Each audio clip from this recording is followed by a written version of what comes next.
പഹൽഗാം ഭീകര ആക്രമണത്തിലെ തുടർ നടപടികൾ ചർച്ച ചെയ്യാൻ ഇന്നും നിർണായക യോഗങ്ങൾ തുടരുകയാണ്. പ്രധാനമന്ത്രി നരേന്ദ്രമോദിയും അമിത്ഷായും സാഹചര്യങ്ങൾ വിലയിരുത്തും. കേന്ദ്രമന്ത്രിസഭാ യോഗത്തിന് ശേഷം ഇന്നലെ രാത്രി വൈകിയും പ്രധാനമന്ത്രി കരസേനാ മേധാവിയുമായി കൂടിക്കാഴ്ച നടത്തിയിരുന്നു.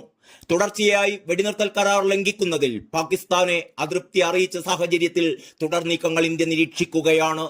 അതേസമയം തിരിച്ചടിക്കാൻ പ്രധാനമന്ത്രി നരേന്ദ്രമോദി സേനകൾക്ക് നിർദ്ദേശം നൽകിയ സാഹചര്യത്തിൽ തിരിച്ചടി ഏത് നിമിഷവും സംഭവിക്കാമെന്നിരിക്കെ പാകിസ്ഥാൻ അമേരിക്കയുടെ സഹായം തേടിയിരിക്കുകയാണ്.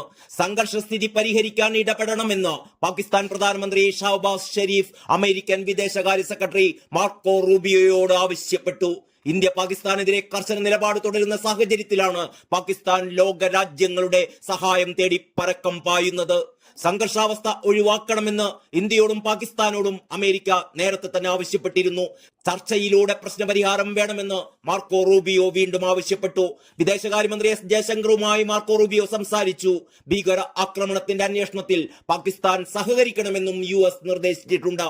അതേസമയം ഭീകരവാദത്തിനെതിരെ ഇന്ത്യയുടെ കൂടെ നിൽക്കുമെന്നും US വ്യക്തമാക്കുകയുണ്ടായി. നിലവിൽ തുർക്കിയും ചൈനയുമാണ് പ്രധാനമായും പാകിസ്ഥാനൊപ്പം അണിനിരന്നിരിക്കുന്നത്. ഇന്ത്യ പാകിസ്ഥാൻ സംഘർഷാവസ്ഥ ഒഴിവാക്കണമെന്ന് സൗദി അറേബ്യയും ഇന്നലെ പ്രസ്താവന ഇറക്കി. പാകിസ്ഥാൻ വിമാനങ്ങൾ ഇന്ത്യൻ വ്യോമമേഖലയിൽ പ്രവേശിക്കുന്നത് ഇന്നലെ കേന്ദ്ര സർക്കാർ വിലക്കിയിരുന്നു. പാകിസ്ഥാൻ ഉടമസ്ഥതയിലുള്ള യാത്രാ വിമാനങ്ങൾക്കും സൈനിക വിമാനങ്ങൾക്കും വിലക്ക് ബാധകമാണ്. ഇതിനിടെ പഹൽഗാം ഭീകര ആക്രമണത്തിൽ വിരമിച്ച ജഡ്ജിയുടെ നേതൃത്വത്തിൽ ജുഡീഷ്യൽ അന്വേഷണം ആവശ്യപ്പെട്ടുകൊണ്ടുള്ള ഹർജി ഇന്ന് സുപ്രീം കോടതി പരിഗണിക്കുന്നുണ്ട്. വിനോദസഞ്ചാരികളുടെ സുരക്ഷ ഉറപ്പാക്കണമെന്നും ഇതിനായി പ്രത്യേക കർമ്മ പദ്ധതി വേണമെന്നും ഹർജിയിൽ ആവശ്യപ്പെടുന്നു. ജസ്റ്റിസ് സൂര്യകാന്ത് അധ്യക്ഷനായ ബെഞ്ചാണ് ഹർജി പരിഗണിക്കുക.